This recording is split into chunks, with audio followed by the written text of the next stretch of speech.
Ladies and gentlemen, HEX community of all ages, hey, Jake Freedom here, coming to you live from YouTube for this week's HEX Update Saturday, which we all know it's not Saturday, and if you are a sprint car fan, you may know why. The 360 Nationals were at Knoxville for Thursday, Friday, and Saturday, which is why there was no HEX Update Saturday until today. Anyway, let's get on with the actual update. And the update convention season. And this is just a simple blog post talking about the GenCon convention that's coming up here. They're talking about beta keys, you know. You can find some more info on HEX TCG Reddit. We'll be sending weekly groups of beta keys to the awesome community organizers over there. If you're looking for a beta key, you can hit the link here in this particular post, and I'll actually post this link in the description below this video, so you can take a look at that. So you can possibly get into beta as soon as possible. And they all say don't forget to download the quick start guide and watch the how to play video. Also, we got the charity thing. Infamous and Ciros were hosting the 48-hour Child's Play charity stream on the Twitch HEX channel. This was actually posted on Friday. So hopefully you guys, we talked about this charity stream here for the past couple update Saturdays here. So hopefully you guys were able to check that out. And it looks like here they were quickly approaching $10,000 at the time of this posting here, so that's a good job for those guys. And again, if you guys are unfamiliar with what Child's Play is, basically they are an organization that helps to donate games and things like that to children's hospitals. I'll go ahead and link the Child's Play link again into the description below there. Also, if you participated in the last week dev tournament stress test, everybody who did that got 3 tickets for constructed queue and 1 ticket for 128 player queue as well, which is really cool. So hopefully you guys all had success at that. It was a free tournament to enter. You know, why not do it there, right? Also, if you missed yesterday's Tumblr update, Cory blogged about his SDCC experience and revealed the 2 extremely limited HEX TCG Shards of Fate posters to be released at GenCon and online. We will go ahead and take a look at Cory's blog here in just a minute, because he does spoil a couple more cards for set 2 coming very soon. All right, so for those of you guys attending GenCon in Indianapolis, God, I wish I would be able to go. That'd be so fun. Maybe next year. I don't know. We'll figure out some time to actually get to one of these conventions. It'd be so fun to do that. So anything, they say they're going to have everything you need to know about HEX. First, they have 2 locations. Our demo booth is number 601. If you're going, it's on the main show floor. That's where that's where you can take a demo, sign up for HEX beta account, and meet some of the team. For those of you who want to battle, the HEX LAN is actually going to be in Hall F, featuring 2 events. Signing up for either gets you a Jovial Pipit sleeve code, and that looks something similar to that. LAN Wars, it's a $10 for unlimited matches over the weekend. For signing up, you'll get a Pipit sleeve code. The winner of each match gets a choice between the alternate art card of Pipit or Brosy Buke mercenary code. And those are this right here. This mercenary we've kind of seen a few times before HEX actually kind of came out. This one looks really familiar to me though, so kind of a cool deal there. This Jovial Pipit, I'm guessing, is a set 2 card.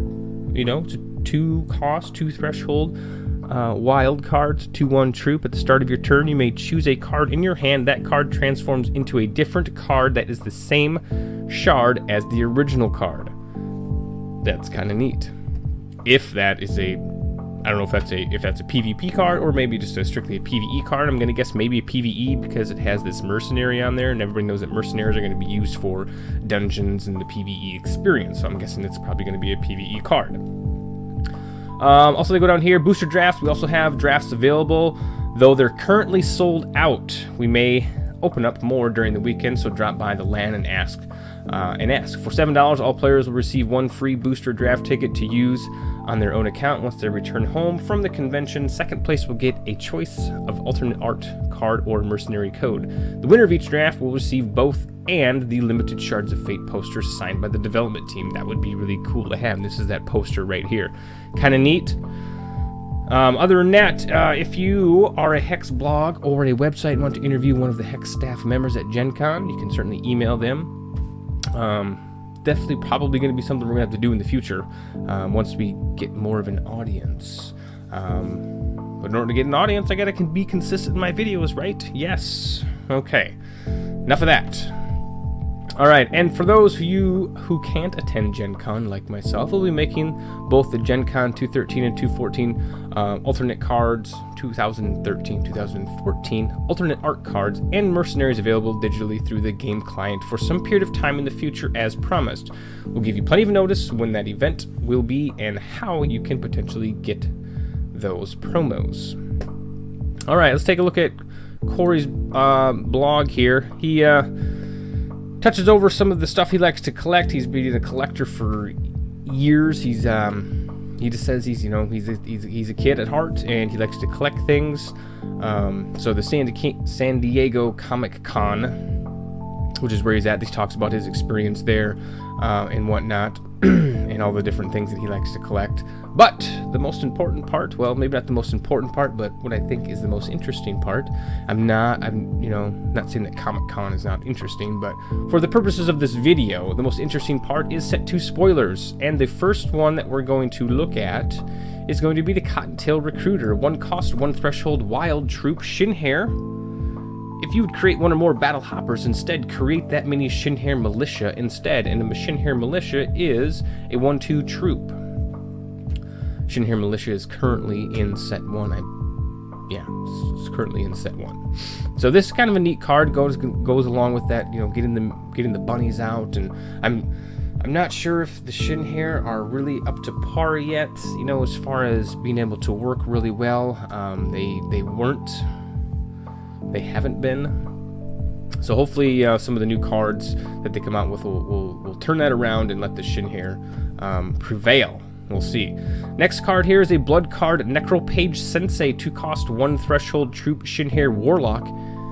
As this troop enters play, it gets permanent +1/+1 for each troop in your graveyard. That's very similar to the High Tomb Lord, except he's an 8 cost, and he gets +1/+1 for troops in all graveyards. So this is kind of a scaled back version of that, and has to go with troops in your graveyard. So death is going to have to be happening in order for that to happen. And since you have the Shinhair, hey, create the choose the champion that you can pump out Shinhair, just use them as blockers, kill him, throw this guy down.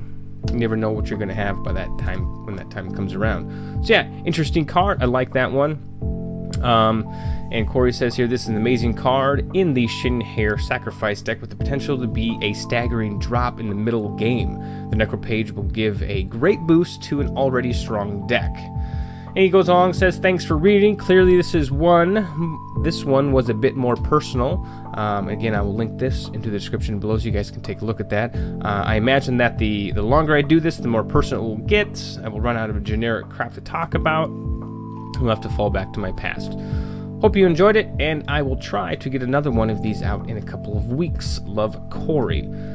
His blogs are really interesting to read. I really highly suggest you guys read these. It just, lets you know what who he is in a way through his words, without actually meeting him. So, and I've read these, and I truly do like reading them. He is he's a good writer. Granted, he sends this through an editor, but but yeah, take a look at that as well. Other than that, I think that's going to be it for the update Saturday this week here. Hopefully you guys are enjoying your hexing. What are you doing? Conventional, draft, sealed, whatever it has be. Hope you guys enjoyed that tournament. Other than that, if you liked the video, go and give it a thumbs up. Go ahead and be sure to leave a comment down below if you'd like. And if you want to see more Hex Update Saturdays, click that subscribe button down below, and we'll have another video for you soon.